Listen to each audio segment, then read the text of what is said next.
Hey, before I get started, somebody asked a question. I think it was Bob in the chat, and I don't normally do the chat during the webinars, but I'm going to answer this one. Bob, you talked about automating backups.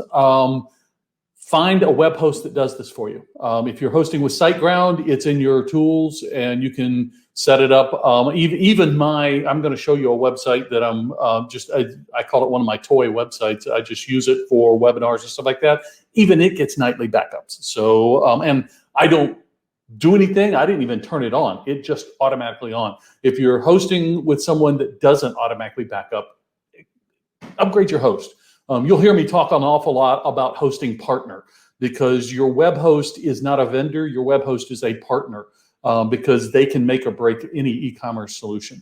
Okay, let's see. Enough of that.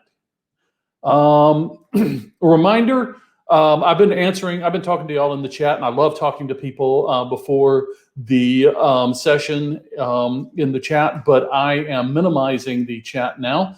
And I won't be able to see it. So if you do have questions that you actually want me to answer, please make sure you ask them in the questions section.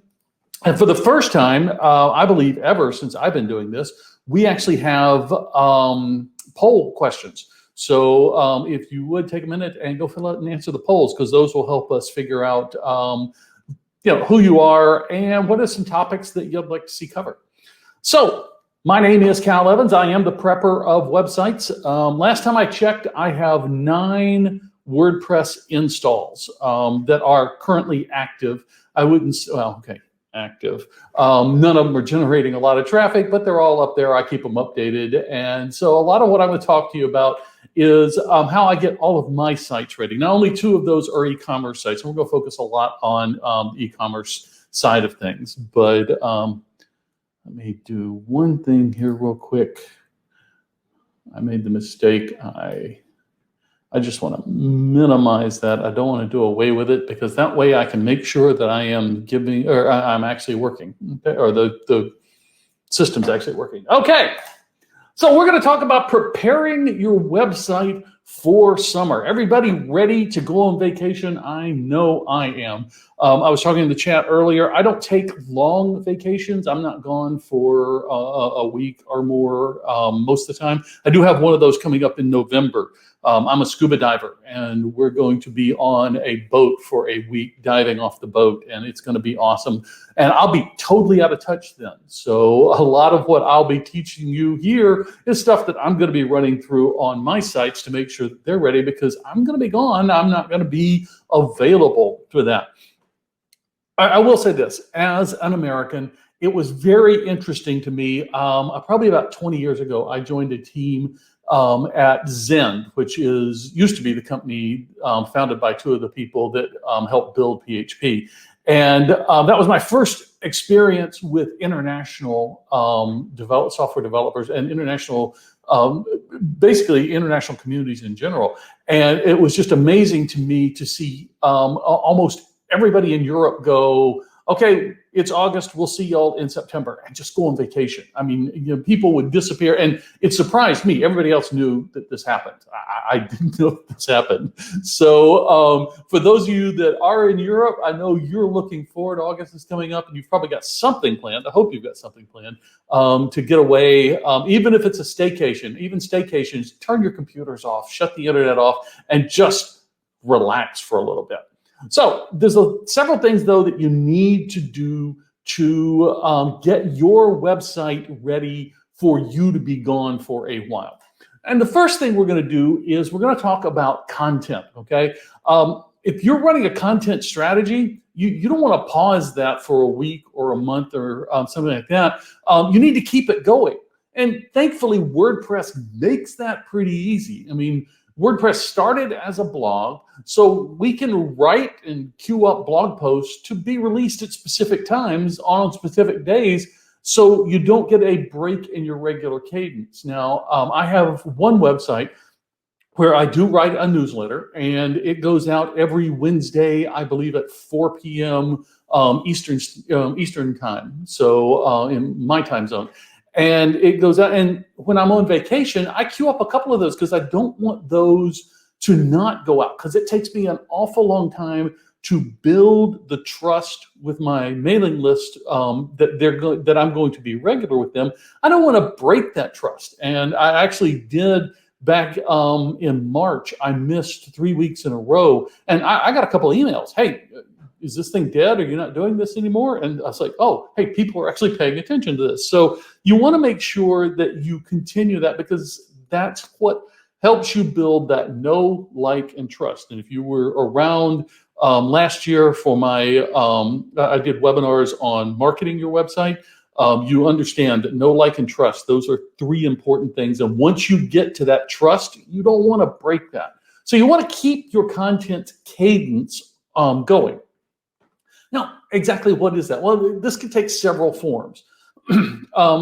First is blog posts. You need to sit down with your editorial calendar. Now, it doesn't matter if your editorial calendar is a physical calendar or if it's a plugin. There's several good plugins out there where you can, that will help you schedule posts and put things in draft and all that. But however you do your editorial calendar, you need to sit down and plan out, figure out what you need in your calendar to make sure that you've got your vacation time covered. I mean, your readers have come to expect regular releases. You don't get to slack just because you're slacking, you know? You need to keep that going. So first thing to do is sit down with your calendar and plan out, okay, these are the days I'm gone, and this is when I would normally release, and you need to have content ready to cover those days. Now, this is a serious undertaking if you're going to be gone a while. I mean, if you're gone 2 or 3 days, you know, you might not hit something, or you might can release a day late and everything's fine. But if you're going to be gone a while, this is going to be a serious undertaking. This would be a great time to start inviting guest bloggers to submit some content. Now, I'll be honest with you. We're here on July 29th. If you're going on vacation on August 1st, you're probably not going to invite a guest blogger and get somebody serious to write content in that short of time. This is something that you can plan for your next vacation. But plan and start building relationships with other people in your industry that have something to say. That doesn't necessarily mean the big names, okay? When it comes to PHP programming, I know most of the big names, and I could ask them, hey, would you write me a blog post? But those people already have a platform, and they already have a voice. What I always look for is somebody that has something to say but doesn't have a platform yet. Have something, and I can share my platform with them and help them build their platform and their voice. And platform by platform, I simply mean their base of followers, whether that's on social media or blogs or RSS or however you count those. If you can find somebody that has something good to say to your audience and you can help them build their audience, then that does something good for both of you. Number one, you get new good content. They get followers, but also later down the road, when they've got a bunch of followers, you can go to them and say, hey, can I do a guest blog post for you and help share, and you can share some of your followers with me. And if you've already done the work and given them their platform to build off of, they're most likely going to say yes. You can put these guest blog posts into your system and then just queue them up for specific dates. And the great part is that even while you're gone, when this releases, they're going to see that it's released. They're going to help promote it to their followers and get their friends and followers to help them promote it even further. So it's going to have a network effect, even if you're not there actively promoting it on social media. So guest blog posts are a great way to help fill that content void. Next is your social media post. Now, if you don't have one already, subscribe to a good social media automation platform. There's a lot of good ones out there. The problem is most of these companies think that everybody has $100, $200 a month to spend. I just don't have that on for what I'm doing. My market's not that big. So I have to be very picky, but I found a couple that I can use to schedule automated social media posts. And you need to do that just so you have a steady stream of content going out there.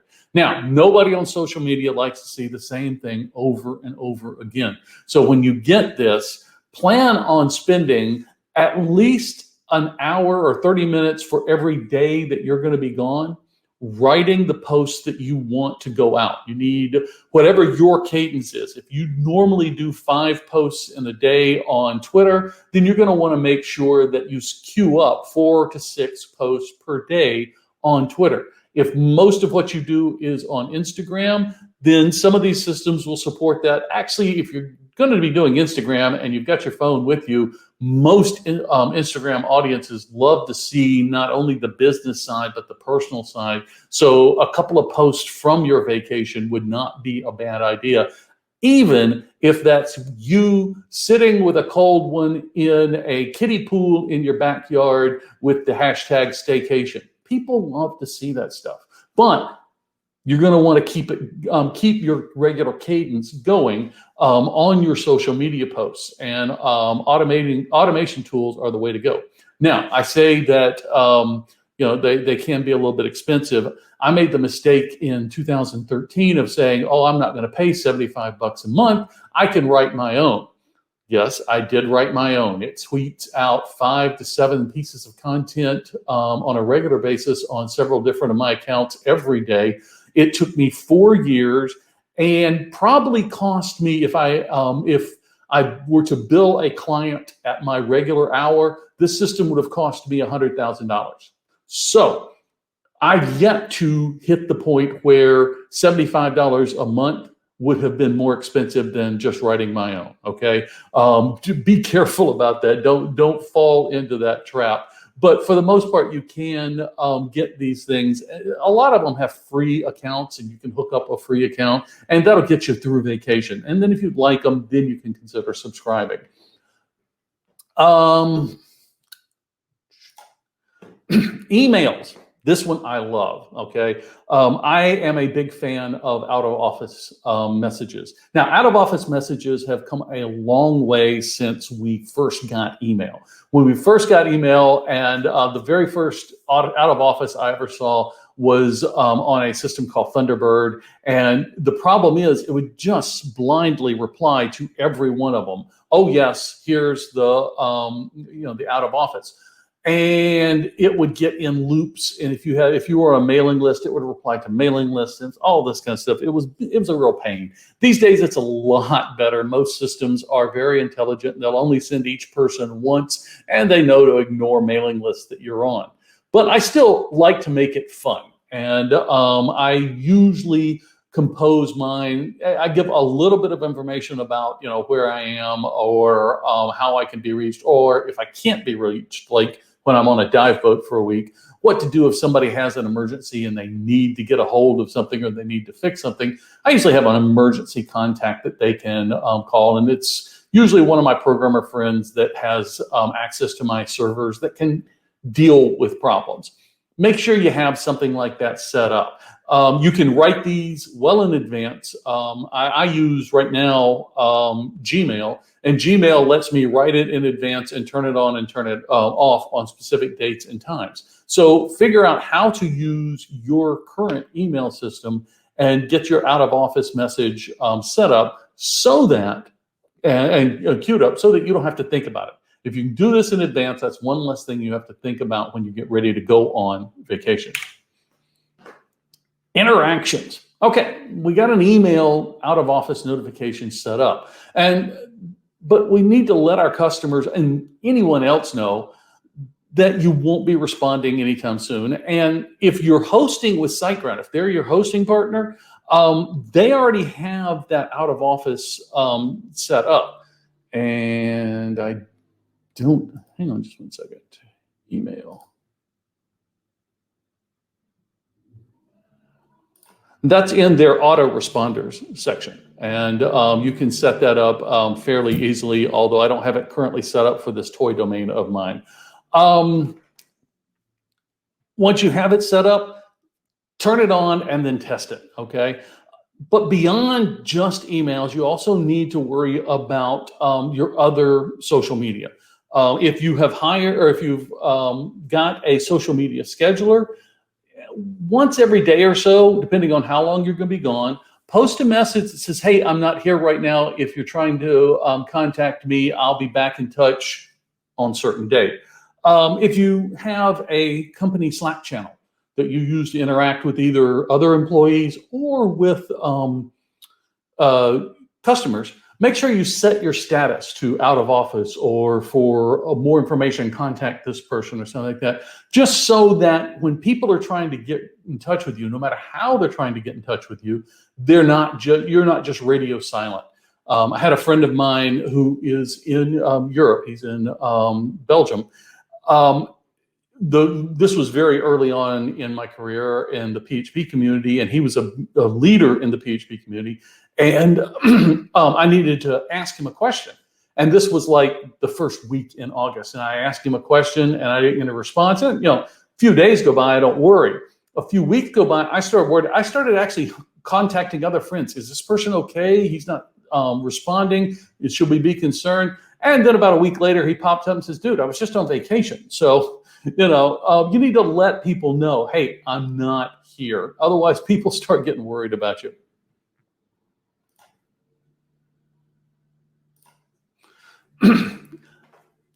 WordPress started as a blog, and almost every entity can have comments of some kind.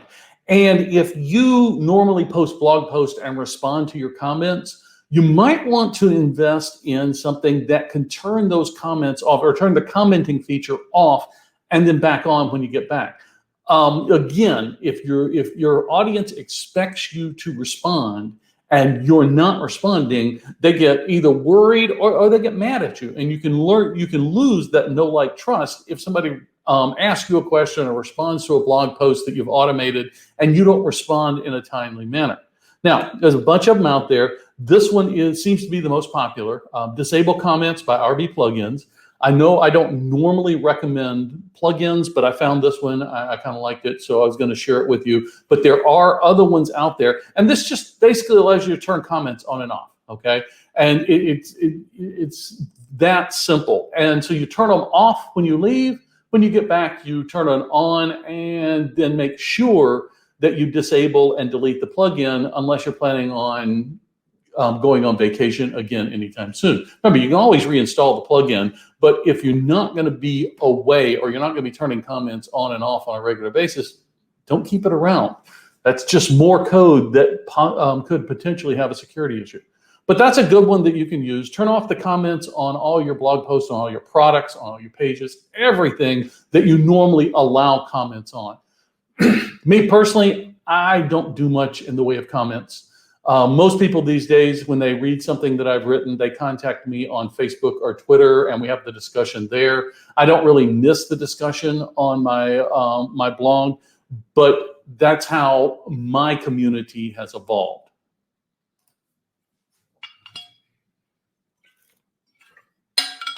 Okay, so we've talked about the things you need to think about beforehand. Oh, I did not. Oh, I guess that's coming up. Okay. But now let's talk about cron jobs. Now, I don't know if y'all know what a cron job is, but a cron job is simply a program, or cron is a program that wakes up on your server usually every minute and says, is there anything that I need to do? And you can tell it when to do specific tasks. And there's a very arcane format for you to tell them how to do things. But you can tell them to do certain things at certain times, and then you never have to worry about it again. I have on most of my servers, I have cron jobs that run every hour, every day, sometimes the end of every month, to clean things up and make sure everything stays tidy. It really doesn't matter what the job is. Now, even if you don't know what it is, if you're running WordPress, you are running a sort of cron job. WordPress has a system built in that it will, whenever somebody visits your page, it will say, are there any background tasks I need to do? And if it finds any, it will then go run them. Now, the problem with that is historically, they've had it to where that would actually affect the page load and page display time of your screen. These days, it's not nearly what it used to be, but used to be if you had a cron job that had to run for 10 seconds, then the page was going to wait 10 seconds before it loaded on that one particular instance. It's not quite that bad anymore, but still, we kind of like to push that stuff off onto the back end. So WordPress allows us to do it. And it used to be that we just would hit the URL every minute and with Cron, and that would take care of it. But now it's gotten even easier.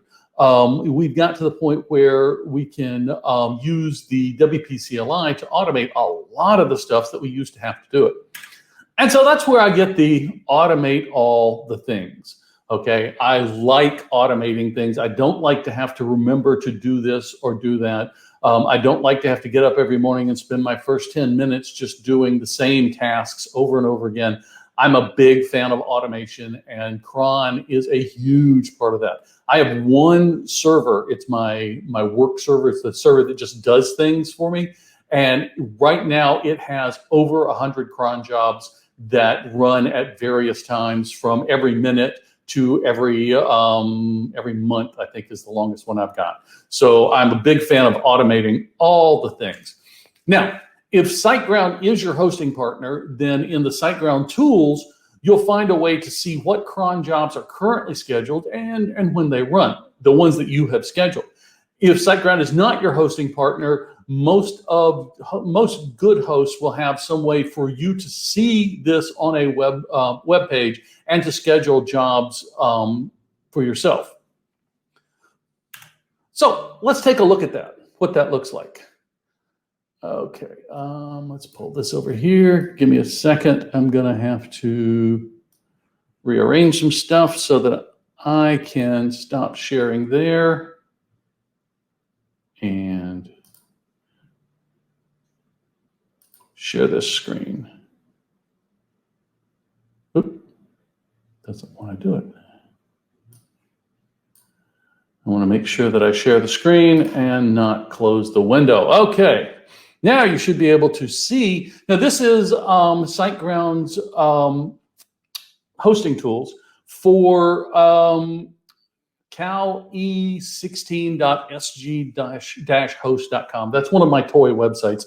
Every time I do one of these webinars, I spin up another website. Heather, okay, good. She said, there we go. Okay, so this is, now if you dig around over here, under the devs section, you'll see cron jobs. And this is where we can create a new cron job. But before we do that, let's talk about what one actually, or what one looks like. Let's see.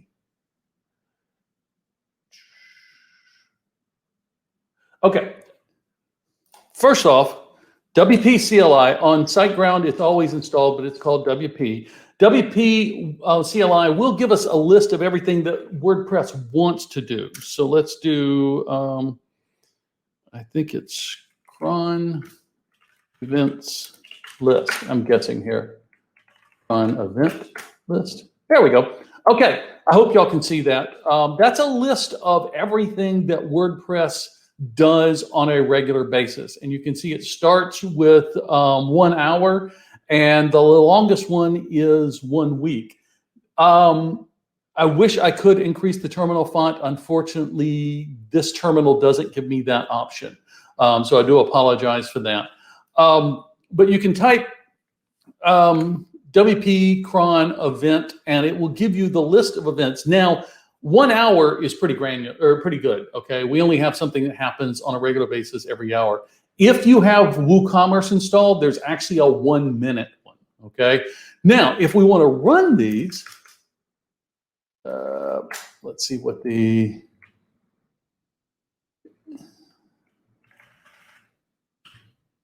cron help event, nope. Oh, there it is. Okay. I had this set up for just cut and paste. Cron event run due now. Now, there's probably nothing due. So it says there's a total of 0 cron events, okay? That's normal. But I can also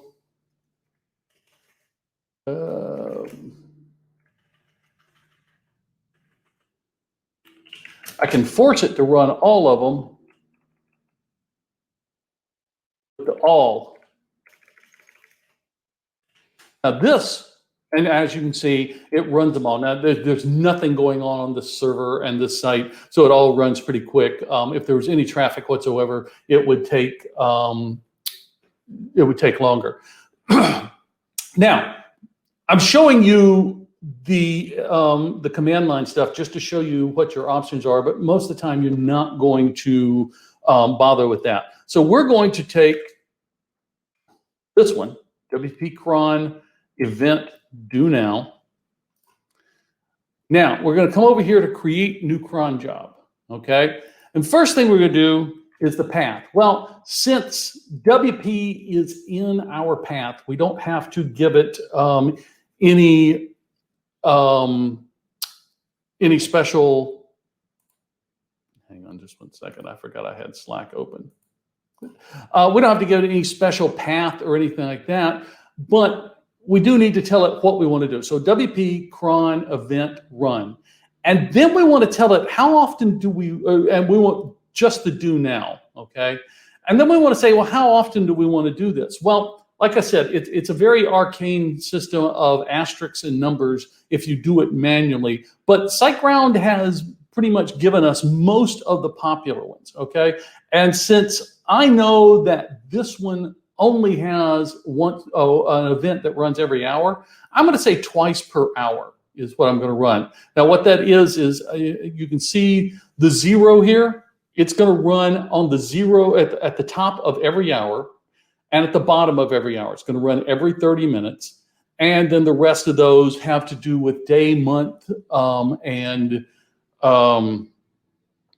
day of the week that it's going to run. And we want it to run every hour, at the top of the hour, at the bottom of the hour. And we're going to create that. Now, at this point, I can just trust, hey, that's going to work. Actually, at this point, I want to, I'm going to change that.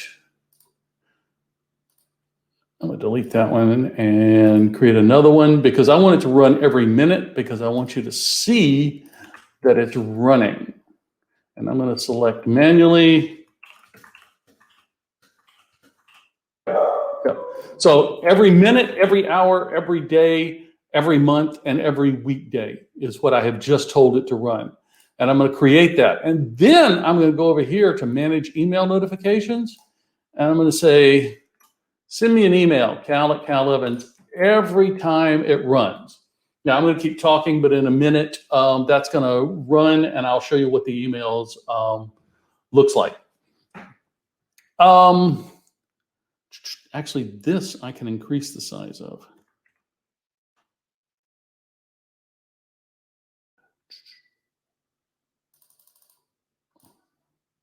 Okay, I hope that is a little bit better for you. Okay, so I've set the email notifications. Anytime a cron job runs, it's gonna send me an email to cal@cal11s.com, and when I see one of those pop up, I will go over and show it to you. That just takes the load off of my system, okay? Now Cron is going to run the cron jobs for me. It's not going to run as part of somebody loading a page. But that's not all Cron can do. Cron can do some fun things. So let's see. Yeah, okay. Back over here, now this is what this page looks like, okay? It's not very, it's just a standard, I think that's 2019, 2020 theme. I didn't do anything great. Cal's WordPress Playground, and of course my tagline for any of these is, if it pleases and sparkles. And you can see over here,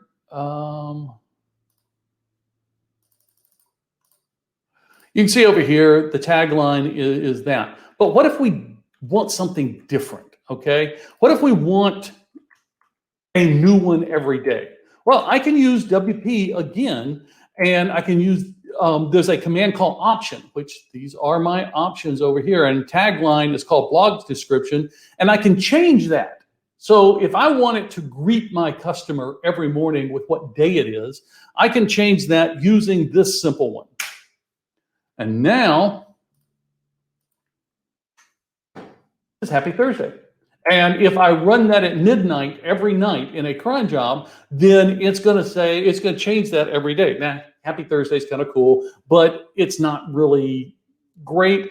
I've got another one, and I will give these to SiteGround. They will send them out. They'll send an email to you tomorrow, and I'll give you these. I tried to find a quote of the day API, and there is one. It's not great, but we're going to use it. But if I want something special there, I can do this. Now, this is stringing together a bunch of commands. And if you're not a programmer, this is going to look like gobbledygook. That's fine. You know, that I am a programmer, and it still looks like gobbledygook to me sometimes. So let's paste that in there. And now what this is doing is I'm going out and I'm getting today's quote, and I'm putting it there where it says Happy Thursday. And they change this quote sometime around 2 a.m. every day. So if I run this at 3 a.m. every day, I'm going to get a different quote of the day up there every day. Now, it's sometimes very long, and I have no control over what's actually there. I could put together a list of the quotes that I want and just pull one from there just as easily, and that would give me a little more control. If it's my personal blog, I might not care as much. If it's my business, I want to control what that message is. I don't want to turn that over to somebody else.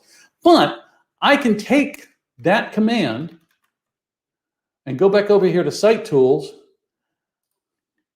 And that's my command, and I want to run it 0,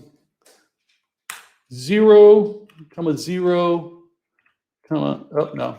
0 space, 0 space, star, star, star. Once per day, okay? Now, I've got 2 cron jobs in there. And one of them is going to change my quote of the day every day. I could also use this to run my own personal backup because WP CLI has a export feature, and I could use that to export that. And I could chain that together with a couple other commands and automatically export my database, zip it up, and email it to myself every night if I wanted to do that. I don't have to do that. WordPress or SiteGround takes care of that for me, but I could use Cron Jobs to do this. Cron Jobs run automatically. So anything that you want to happen on a regular basis is probably a good candidate for a Cron Job. And SiteGround and most of the top tier hosts give you access to do this. Now, let's see. Nope. I might not have my email open. I don't. Okay, so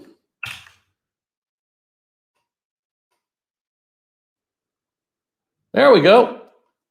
So you can see that it's run 4 times now already, our minute, or once a minute. And I'm not going to take the time to disable it right now. By the end of this talk, it'll have run several, it'll run 30 or 40 times. But you can see it notifies me. It might not be the best idea to set up email notifications on a cron job that runs every minute, okay? And if you do actually have to do that, make sure you set up a rule in your email to move those into a special box. Otherwise, it's just going to fill up your inbox. Okay. That is that. Okay. If you have any questions or if you're not comfortable in working with the CLI, find you a good developer. You should, if you have a store that you're making money off of, you should have a developer that you can call on when need be. You don't have to have them on retainer or something, but you should have somebody you can call on that has the technical expertise to help you solve problems, fix issues that might pop up and help you with things like Cron Jobs. Most developers are going to be able to help you get them installed, get them up and running. You tell them what you need done. They can probably figure out how to create a Cron Job to do it. Okay, last section. Let's talk about security. We're going longer than I thought. Okay, first, do a mini audit. Now, if you've been watching these webinars that I've been doing, I've done a couple of different ones on security, and I talked about doing a full audit. And I'm not talking about doing a full audit, but at the very least, log on to WordPress, go to users, and filter for admins or editors or whatever level has permissions beyond just a regular subscriber in your system. And make sure that everybody that's listed is actually currently working with your system, okay? If you've got developers that are no longer working with you, get rid of their accounts. Just toss them. WordPress will give you the option to assign all of their content to somebody else, assign it to you, keep moving. If you've got editors that no longer work with you, delete their accounts. Do a quick mini audit of your site and make sure that there's not somebody out there that can access your site that you don't really want to access it, because you're going to be gone. So if somebody accesses your site and does something bad, it's going to be a while before you actually know that. So let's minimize the risk. Second, update everything. And by update everything, I mean update core. We're going to talk about the other stuff, but make sure that you're running the latest and greatest of everything. I strongly urge you to do this in staging first. If you're hosting with SiteGround, they have a system where you can, I don't think I swapped back over. Sorry about that. I'm back over to my slides and y'all can't see those. Give me just 1 second.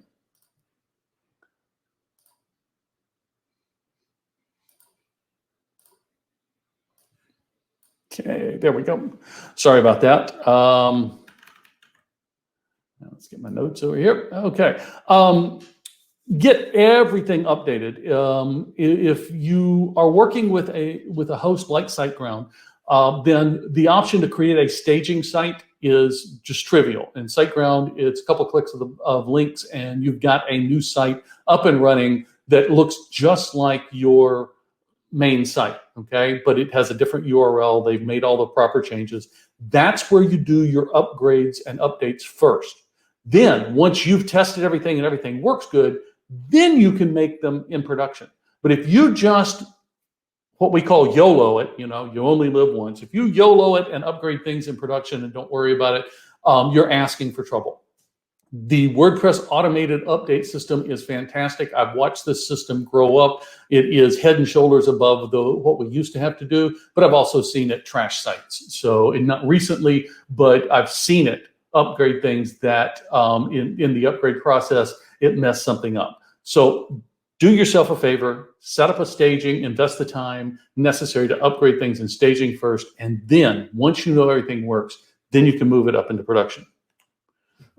Once you have plugins and core and everything upgraded, test everything. Now, I usually start my tests in staging, okay? But, I don't want to do things like delete users or unsubscribe users or anything like that, or test my unsubscription system or my cancellation subscription system. I don't want to test that stuff in staging because I might be sending people emails that might freak them out. So what I do is I test up to a certain point in staging, make sure all the basics are working, and then I move it over to production, and in production, I do my final test. Okay, production's where I place one final order and say, yes, this works. And then I go and refund my order so it doesn't go on my credit card. Or I keep it because, like I sell these cool little water bottles and I use them myself. But test everything that is important to you. Make sure that none of your upgrades messed anything up. Make sure you can log in from anywhere. Now, for my system, the easiest way for me to do that is I've got an iPhone. The iPhone has tethering on it. So I'll hook my laptop to my iPhone, which means it's not on my main network anymore. And I'll see if I can log into my site. And the reason that's important is SiteGround's security plugin has this great feature that locks down where you can log in as an admin from, only these certain IP addresses. So if you've got that turned on, that's wonderful if you're still doing a staycation, but if you're going off, then you're not going to be able to log in from anywhere except your computer. So you need to make sure that if you've got that turned on, that you turn it off temporarily and then test it to make sure you can log on from somewhere else. Another option is to take your computer to Panera Bread or Starbucks or something like that and make sure you can log in from there. Once, as long as you're off your main network, you should be able to test it. Check your backups. Now, we talked very early on, I was giving a brief thing on backing up. You should have regular backups. You should have backups running every night. You should be keeping at least 30 days. Most people keep 7. I'd keep 30. Actually, on most of my sites, I keep 60 days worth of backups. But test those backups. If that means installing them on your staging server and seeing if they come back up and the site comes back to life, then do that. If you're not sure how to test your backups, ask a developer, okay? At the very least, you should, backups are stored in a compressed format. At the very least, you should uncompress it and make sure that all the pieces are there, okay? If you have a backup system, but you do not, or you have not tested them and don't have a regular testing system for testing your backups, you don't really have disaster recovery. You have hope and pray, okay? You hope and pray this is gonna work, or you hope and pray that nothing bad's gonna happen. You've got to test those backups. In enterprise systems, in big systems, we will routinely restore a backup to one of our staging servers just to make sure that the backup is complete. And if we find any problems, we immediately go in and solve those. Hey, that's it. Hope you've learned something. Hope you've picked up something that was interesting. Thank you.